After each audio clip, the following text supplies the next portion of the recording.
this edition of Sightings. What's inside Hangar 18? UFO researchers believe there are alien bodies. We have the bodies from the crash. Then, a family turns to a psychic to find their daughter's killer. We think Dorothy is going to give the police the leads to solve this case. Later, is it chance or can you control luck? Just got a funny feeling, and I won $7 million.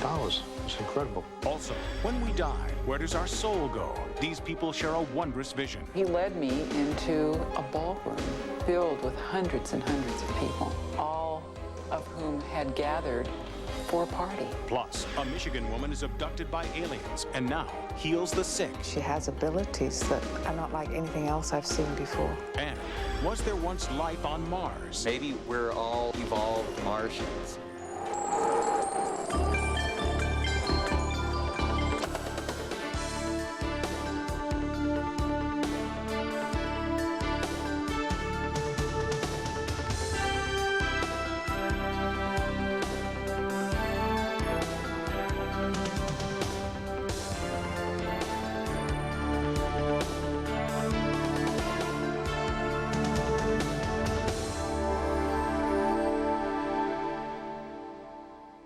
Welcome to Sightings. I'm Tim White.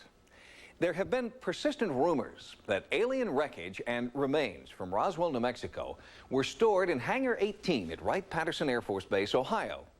In the 1960s, responding to the rumors, then Senator Barry Goldwater asked former Air Force Chief of Staff Curtis LeMay, "What's inside Hangar 18?" According to Goldwater, LeMay said, "Don't ever ask me that question again." But Sightings is asking, what is inside Hangar 18? There have been a certain percentage of this volume of reports that have been made by credible observers of relatively incredible things. But where are these incredible things today? There is a long and voluminous paper trail of evidence that points in one direction, that points to a top-secret location known as Hangar 18 at Wright-Patterson Air Force Base in Dayton, Ohio.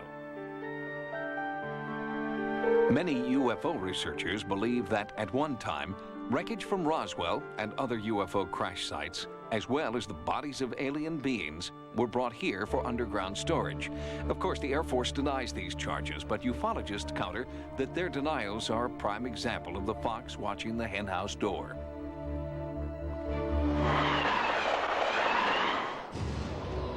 But why Hangar 18?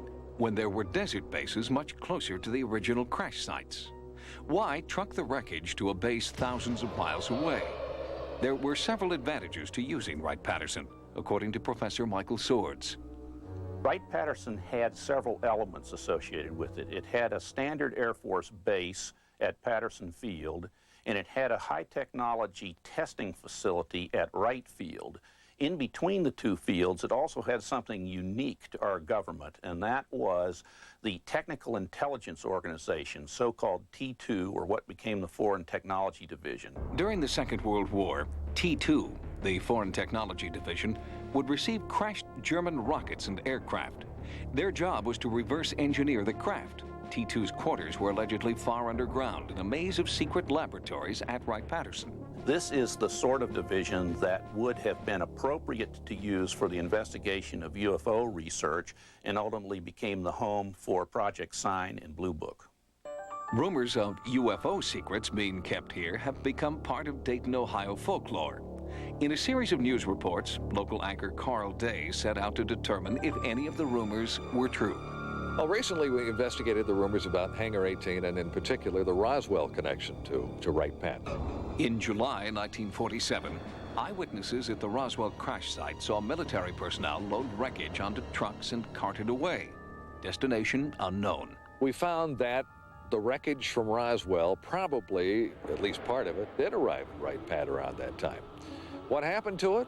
We couldn't find any record of that. We found that was sort of interesting. If, as the Air Force maintains, the wreckage was a weather balloon, why would it be transported via secret convoy from Roswell to Dayton?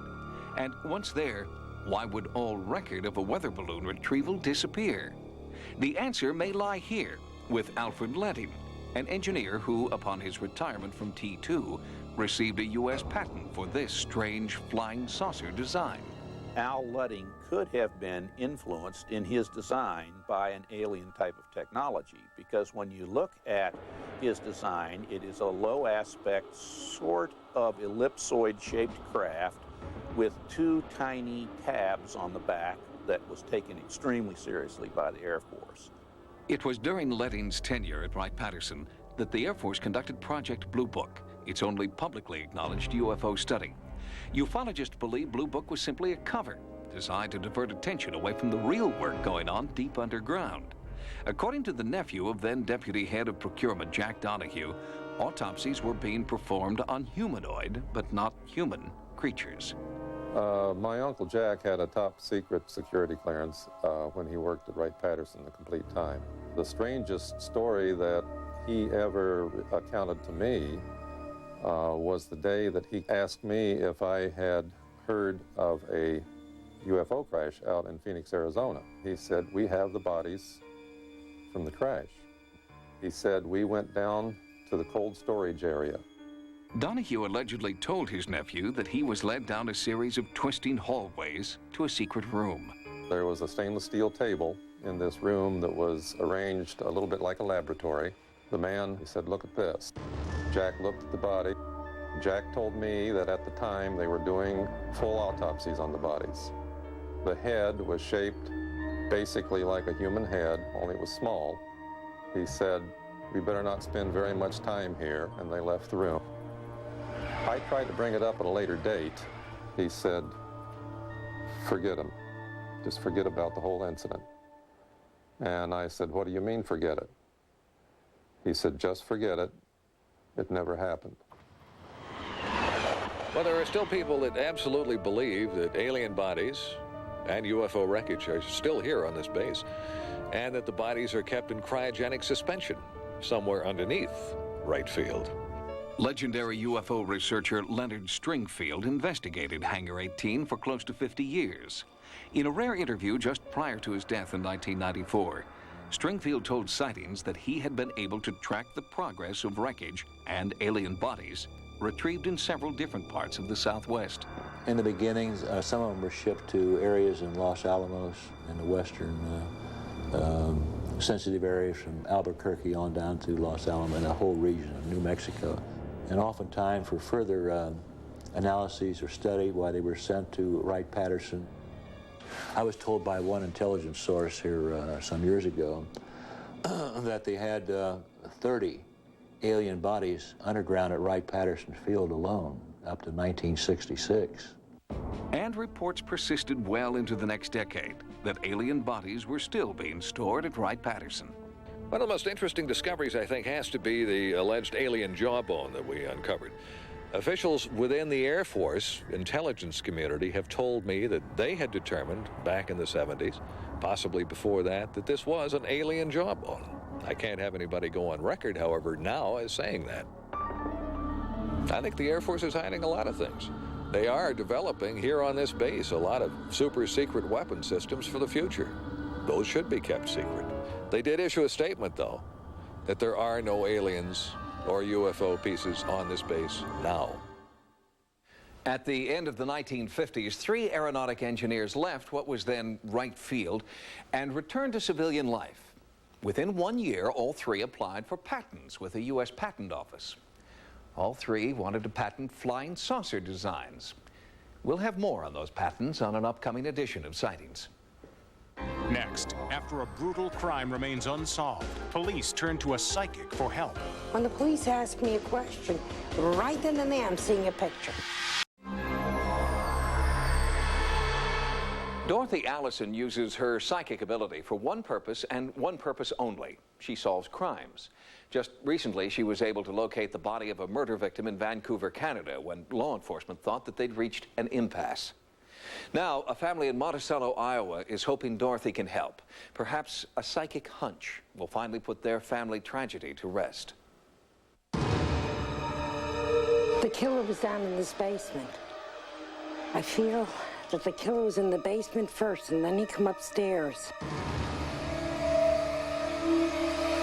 So this is the bedroom, I believe, where she was killed. And this is the spot, I see. 22-year-old Kathy Jo Cox Bolkin was murdered the day after Christmas 1993. Kathy's death haunts everyone in tiny Monticello, Iowa. A killer is still at large. The police are running out of leads, so they met with psychic detective Dorothy Allison at the request of Sightings. My first phone call to Dorothy kind of put the hair up on the back of my neck. She had mentioned a name of a person we had talked to, and she had no idea, you know, who we were dealing with or anything else. And right away, it kind of makes things a little eerie. And Dorothy's psychic impressions of the crime begin to come out as soon as she arrives in Monticello. She and Chief Walters move quickly to follow up on the explosion of images racing through Dorothy's mind. So this is where I feel the person that killed Kathy hangs out in. When the police ask me a question, right then and there I'm seeing a picture. The killer somehow comes along this path. Monticello, population 3,500, is a small farming and factory town unused to the big city horrors of rampant crime. The last time someone was murdered here was in 1974. Kathy's parents, who own a popular convenience store in town, recall how they discovered that their daughter was dead. We had a call from one of our customers at about 8:30 that morning, the 26th of December, and said, do you know your store isn't open? After failing to get his daughter on the telephone, he went to her house. Just pushed on the door wasn't latched, and walked in and yelled her name 2 or 3 times, no answer, and walked back to her bedroom and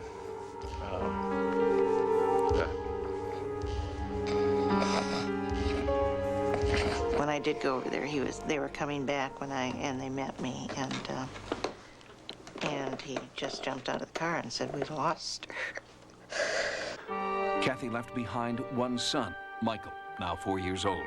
Michael's father can't understand why anyone would kill Kathy. She was such a good-hearted person.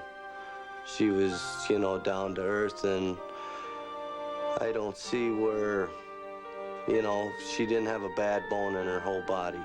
She was just good, you know. She always was smiling, and, you know, nothing really bothered her or got to her. A down-to-earth person. Among the images confronting Dorothy is a hunting lodge with horses nearby. Chief Walters takes her to a location just outside of Monticello that matches her psychic vision to a T. He's absolutely from here. And somebody she knew. This is not a stranger who walked in on her. But I do think her murder was planned. I don't think it just happened. I think this person was angry with her, very upset. Our hopes are really up because we think Dorothy is going to give the police the leads to solve this case. I get the feeling she met this person around June or July from, you know, in the very beginning. And I think this person was angry with her, very upset. And I believe she insulted him in many ways, and he took whatever she said as a big insult. Dorothy's visions continue to match people and places familiar to the local police. They ask Dorothy to work with a sketch artist to build a composite of the killer. His hair is medium brown, parts are to the right. His eyes are spread far apart. Trying to make him younger looking, too. You know, late 20s, early 30s. And I remember a girl that used to work behind a convenience store counter at her father's store that her life's been snuffed out. We need to bring justice to her crime, and we're going to have our killer behind bars. We have to know who did this. We have to know he's put away, that he's paying his penalty. He took our joy away. He took our hope away. You have to survive every day. And he did destroy Kathy, but we can't let him destroy us. He didn't destroy Kathy's spirit because it lives on through all of us, and through her son, Michael. Here is another look at the man Dorothy Allison believes murdered Kathy Jo Bolkin. If you have any information about this case, please contact the Monticello, Iowa Police Department.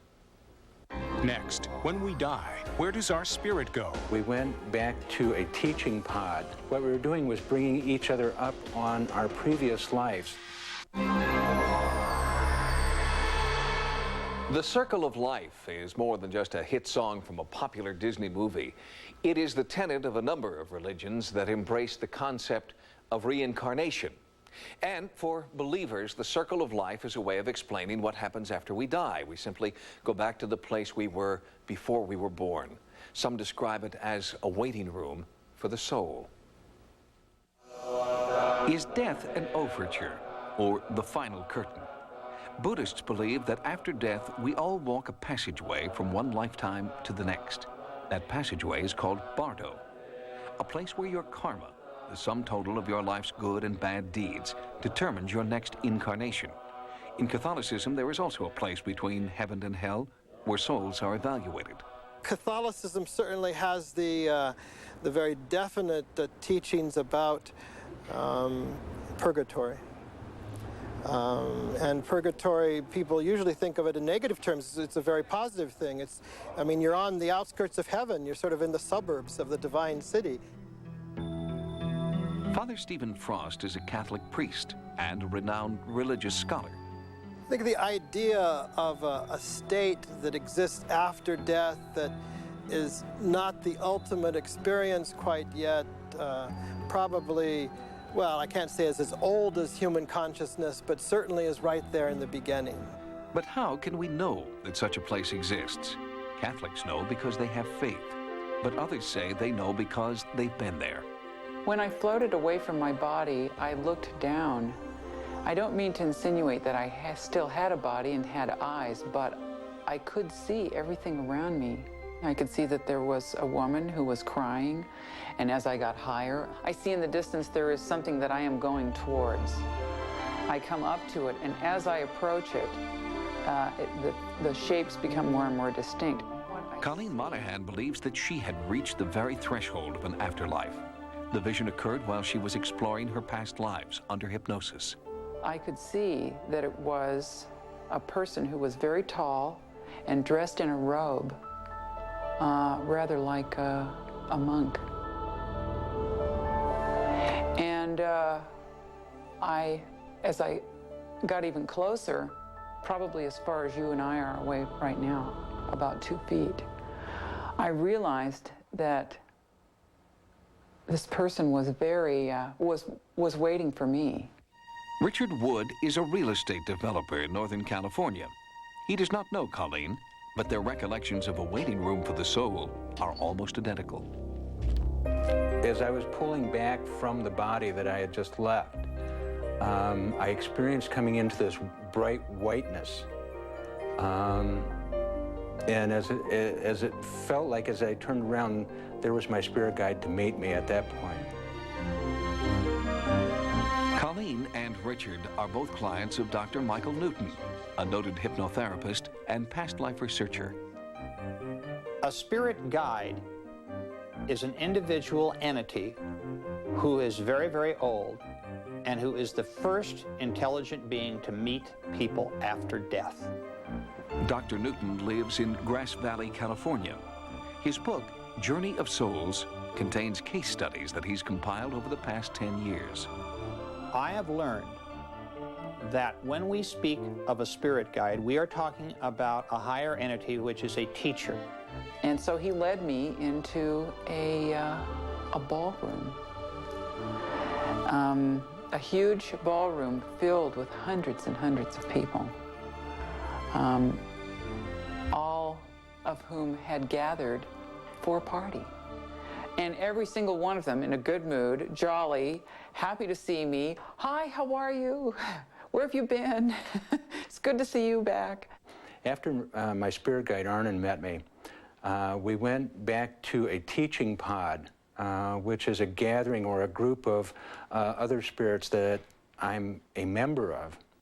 According to Dr. Newton, the teaching pod that Wood describes is a common thread among those who claim to have experienced this prelude to the afterlife.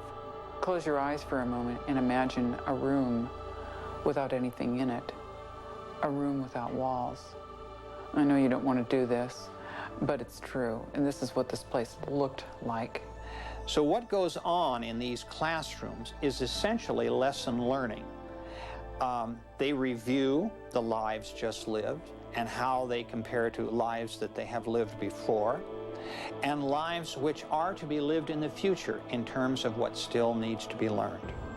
This is a place that souls go to be restored, and that is exactly what we need after living. The ultimate goal of a soul is to really stop reincarnating, because they have in fact learned all the lessons that they were intended to learn. They don't need physical bodies anymore to achieve this information. Dr. Newton has come to believe that his clients must serve as messengers for the afterlife, and their message is one of hope and renewal. The most startling or incredible thing that I learned from my research has to be the fact that there's a God. This experience has made me fall in love with my own life, because I know who I am. And I know that you are just as important and complex and wonderful as I am. It's allowing me to see for myself in my own life that there's no death fear for me as there was previously. I think the important thing is that we create these symbolic sort of dramas ourselves, whether they're dream experience or vision experience or different types of poetic experience that takes us into touch with things that are eternal. When I walk through an old cemetery like this, I think of these departed souls, and it's comforting now, in light of all of the years of research I've spent, to know what really happened to them and that they are happy, and many of them have gone on to new lives. Skeptics debunk reincarnation by pointing out that there are more living people on the earth right now than have ever died. So there just aren't enough souls to go around. But believers counter that reincarnation is only one of many methods by which we achieve that supernatural energy known as the soul. Coming up, an entire family is abducted by extraterrestrials. My husband woke up on a table being examined by 3 grays. Then, can you control luck? I've seen myself winning the lottery twice. Later, is there life on Mars? It is the sheer terror that people recall most vividly when describing what they believe has been an alien abduction experience. But now, some abductees are claiming that, along with the momentary terror, they are experiencing a profound and positive long-term effect. I woke up in the middle of the night, and I felt that there was someone alongside of the bed. And I reached my right hand out, and I touched the shoulder of someone who were probably the size of a 5-year-old. I was paralyzed. I couldn't move. It was total terror. She has asked to use the pseudonym Judy. She does not want viewers to know who she is, only what she is, an abductee. Her terror began in 1989 and came to light after a local paper invited readers to call in with their UFO experiences. She was very frightened. That came through loud and clear. Reporter Holly Cogan knew Judy's call was different. When I spoke with Judy, she came across as a very honest person. I had no reason to think that she was doing anything but saying what she believed. So I went out to her home with the expectation that it was going to be interesting and legitimate. Cogan's resulting article described a woman with a history of multiple abductions and vivid recollections of encounters with small gray creatures. It was almost as though they were saying, ready or not, here we come. But I didn't know at the time what was going on because I didn't know about alien abductions. The impact of abductions on people's lives is a very powerful one. At Eastern Michigan University, sociology professor Dr. Ron Westrom has studied the impact of the abduction phenomenon on individuals and on society as a whole. The person adapts and they just sort of somehow manage to work it into their life until every so often something happens to them that makes them suddenly confront, this really is happening. This is not just a dream. You can't just dismiss it. For months, Judy's family did not believe the bizarre stories she was telling them about her abductions. But then, without warning, The terror that had isolated her from the family began to spread. Now her husband and sister claimed that they were being abducted too. What was once a single case of alien abduction had now become what researchers term a multiple cross-generational family abduction. My husband and I had problems. We came close to a divorce over this until he woke up on a table being examined by 3 Greys. This is something that we didn't ask for, we didn't want, and it's totally changed our lives. One night I went to bed and I had brushed my hair before I went to bed. The next morning I woke up and was doing my hair, and my hair had been cut to like an inch in certain spots on my head. And I went in and I checked my pillow. There was no hair on the pillow. And nobody in the household had been in my bedroom that night. Jane, like her sister Judy, has grown to accept this as evidence of her abduction experience. I just didn't bother really trying to figure out. I just took it that I had visitors. You know, I've grown up with it. It's like if you grow up with a limp, you get used to it. The phenomena seems to be centered around me, and a little curiosity with the other family members, but the bulk of the phenomena is directed at me. Judy believes that strange grass rings in the backyard are further evidence of UFO contact. We noticed that in the wintertime they would be bright, lush green. The patterns have expanded where there are rings joining rings and different designs. Dr. W.C. Levengood, a prominent research biophysicist known for his study of crop circles, was brought in to examine the unusual formations. In the lush green areas, the respiration of the grass is entirely different or out of phase with the normal grass. There is a definite indication that there's electromagnetic energy involved in the formation of the circles and its effect on the plants. Where does this anomalous energy come from? Could it come from an alien craft? We have a lot of intriguing data, but I think we've just scratched the surface. We do not understand yet how these energies are put together. Although much of what Judy has experienced over the past 5 years is already familiar to abduction experts, she reports one astonishing incident that falls outside the typical abductee's experience. I woke up and there was a Grey by my side, left side, and he was putting in what appeared to be laser type objects in my brain. He put one in each temple, one here, and one in the back.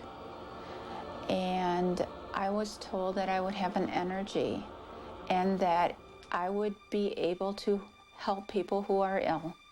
Some abductees feel that after the return from an abduction event that they have increased powers, psychic powers or healing powers. This is extremely unusual. Judy has felt that she has the ability to have a therapeutic touch, so to speak, and this might certainly be true. It's something that we can't dismiss out of hand, and it might be related to the abduction phenomenon if true. This has got to be very scientifically and objectively investigated.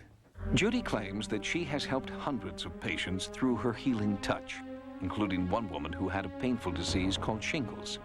After about 3 minutes, I noticed I was beginning to feel very warm, and the area under her hands was intensely warm. And then my whole body began to feel tingly and just relaxed. And gradually the nausea and the sickness was just disappearing, even in 12 hours. The disease, which can plague some people for a lifetime, disappeared. Mary believes it was Judy's touch that helped cure her.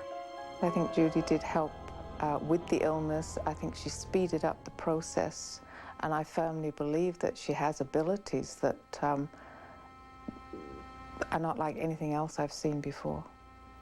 Judy believes that the terror she experiences during her abductions is the price she has to pay for her healing powers. I saw the peace that came to people that were getting the treatments.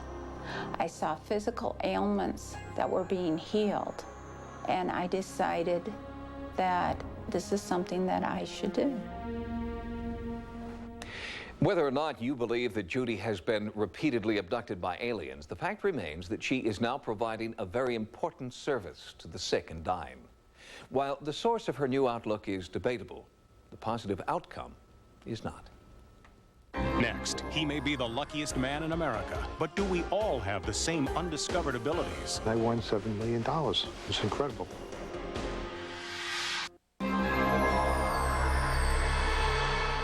The odds of winning the lottery may be more than 1 in a million, but every week people plunk down their hard-earned cash in the hope that this time they'll be the one. This time they'll be that lucky one. But is it simply luck that turns a wishful thinker into an instant millionaire? Or is there a supernatural way to turn the tables in your favor? According to the dictionary, luck is random, a spontaneous event out of conscious control. But lucky charms, talismans, and superstitions suggest that humankind has a different definition. It means different things to different people. I believe that the conventional notion of luck is happiness, good fortune. A research psychologist at the University of South Alabama, Dr. Batuli has studied both the psychological and mathematical components of luck. I think another aspect of luck that can't be ignored is the more statistical view in which luck is a product of a series of random events.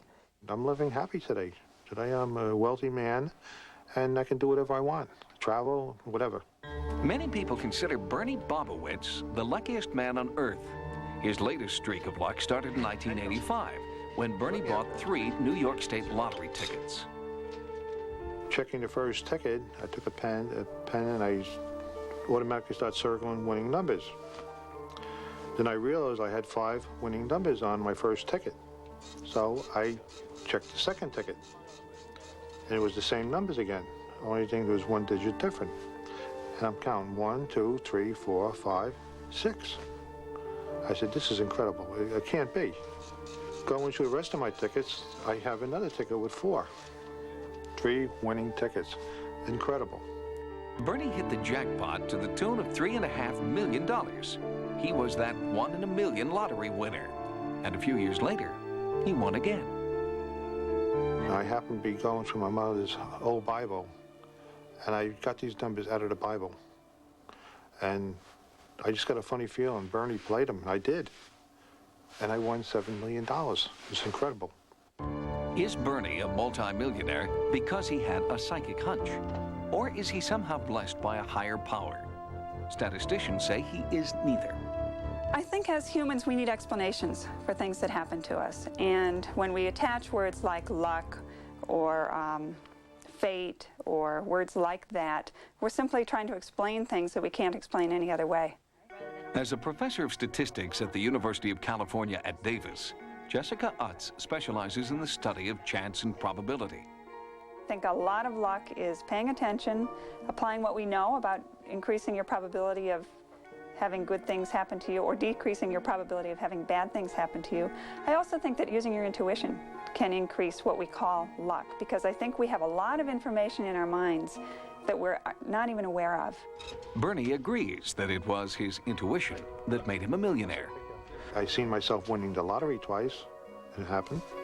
I see I'm winning a 3rd time. And not only a 3rd time, but even a 4th and 5th time. I can see this.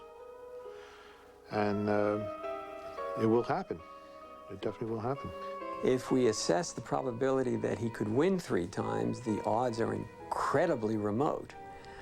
Nevertheless, this individual may personally assume that their chances are much better than others who haven't won. This individual has been reinforced and rewarded for their ventures, and therefore they're more likely to believe that they could try again and indeed win. Remarkably, there is scientific evidence to support the theory that intuition is a significant factor in changing your luck. In one experiment, cascading balls generate random or chance numbers. Dr. Utz has found that some people observing the cascading balls can anticipate the numbers before they appear. Parapsychologists call it precognitive ability. You can't predict the outcome, but you can assign probabilities to different outcomes. The same may be true of the future, that there are probable futures, and that some of those futures are actually more likely than others, and it may be that certain people can pick up on which of those futures are more likely. Buddhism has embraced this concept and given it a name, karma. Good karma or positive karma will lead to happiness, essentially. But according to Dr. Tanaka, the Western concept of luck bringing material wealth is not the kind of luck that comes to those with good karma. Happiness is essentially inside. Luck is something that's outside. You can win a lottery and win $1 million, but that does not assure happiness within. So, is the converse true? Are some people bad luck magnets? Danny New has been plagued by accidents his entire life. I was a passenger in a mini truck driving down the freeway, and the driver was not paying attention to what he was doing and lost control of the vehicle and ended flipping the vehicle on the freeway.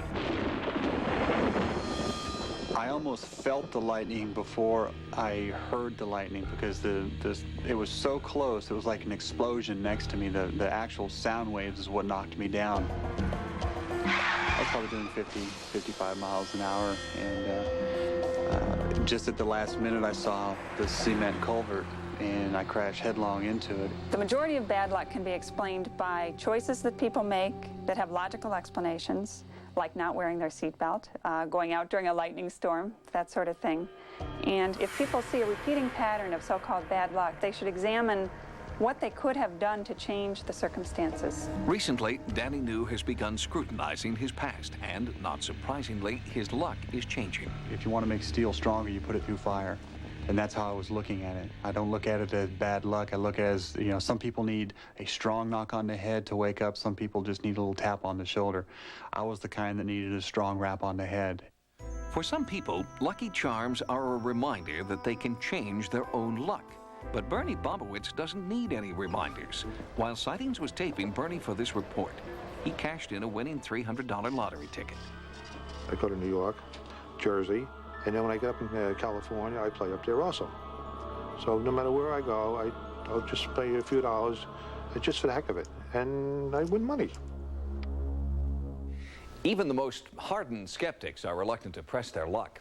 Corporate America may not accept the reality of psychic ability, supernatural phenomena, or UFOs. But have you noticed that they don't have a 13th floor in their office buildings either? Next, what do the latest scientific discoveries tell us about life elsewhere in the universe? It very strongly supports the belief that life exists on other worlds. Most scientists dismiss the idea of alien life forms as utterly impossible. But recently, a startling discovery in outer space has even some of the country's most ardent skeptics reconsidering their position. For the first time in history, we may finally have proof that there is a spark of life beyond Earth. We use our intellect to try to understand this universe and to try to understand our place in the universe. Why do we exist? The origin of life on Earth. It's a question that astronomers try to answer by looking at the cosmos. And recently, one tiny piece of the puzzle fell into place when NASA astronomers used the Hubble telescope to confirm the existence of black holes. And the reason this is important is that black holes are more than just some science fiction, fantastic phenomena. It's our first glimpse of the edge of the universe as we know it. As a science writer for the San Francisco Examiner, Key Davidson is continually revising his definition of space. It's important to remember that a black hole is something that defies space and time as we intuitively think of them. We tend to think of space and time as things that are absolute. The gravitational pull is so strong that nothing can escape from it, not even a beam of light. That is why we call it black hole. According to Hubble project specialist Duccio Macchetto, a black hole's extraordinary gravitational pull has the ability to capture the essence of the cosmos. We begin to get a better view, a better understanding of how the universe as a whole works, of how galaxies are formed, how stars are formed, how they evolve, and how we came to be. Think of a black hole as a cosmic factory where raw materials are sucked in and then transformed into stars, planets, and galaxies. If this is true, then perhaps life in outer space can be created in the same way. And recently, one of the raw materials of life has been discovered floating in space, an amino acid called glycine. It would be sort of like finding a brick floating around in space. From that, you could infer the existence of brick houses in outer space. Now, we don't know for sure that this glycine means that larger amino acid structures are forming in space, but it's a clue that the formation of the building blocks of life is a routine thing in the universe. If the building blocks of life are to be found routinely in space, can we presume that Earth is the only living planet? According to many scientists, no. Mars is the best prospect in the solar system at the moment for another life form. Planetary scientist Jay Malash theorizes that catastrophic collisions between celestial bodies millions of years ago could have sent enormous chunks of our planet hurtling into space. For example, the impact that killed the dinosaurs 65 million years ago left a crater almost 200 kilometers in diameter. That very well may have blown rocks off the surface of the Earth entirely, and those rocks could potentially carry microorganisms that would then be transported through space and fall on Mars. And if these planetary fragments carried life from Earth to Mars eons ago, could the reverse also be true? We have in our laboratories and museums chunks of Mars that have come to the Earth. Maybe terrestrial life has its roots on Mars. Maybe we're all evolved Martians. But for life to exist, there must be water. Geologist Jeff Cargill has found evidence that water once flowed on Mars. I would say that Mars is extremely water-rich. Now, most of its water is in the form of ice. It's a cryogenic planet today. There are certainly abundant indications that liquid water flowed on the surface. And some astrogeologists believe that microbes in a state of cryogenic suspension exist under Martian ice today. Life is very imaginative, and it finds ways of adapting to an extraordinary range of environments. We find living creatures in hot springs in Yellowstone. We find them living beneath the ice of Antarctica. And I have no doubt that, given enough time, life forms could exist on Mars just as they exist on the Earth. Less than 100 years ago, a nanosecond in cosmic time, we rode in horse-drawn buggies and depended on the Pony Express. Today, we're sending a robot to mine the surface of Mars. It may be sooner than we think before we have the ability to make contact with alien life forms we can only dream about today. Sightings has expanded its America Online area. Keyword Sightings when you log on for access to Sightings stories, images, and events. To subscribe to America Online, call 1-800-591-3344. And you can still reach Sightings 24 hours a day at 1-900-933-7444. Until next time, remember, no mystery is closed to an open mind. For Sightings, I'm Tim White.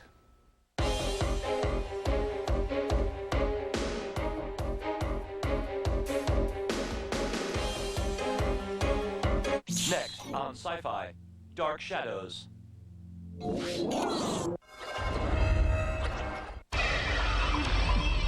Experience Sci-Fi's Farscape from the beginning. Pilot, break orbit. Destination: The uncharted territories. Farscape, every Monday through Thursday at 8 on Sci-Fi.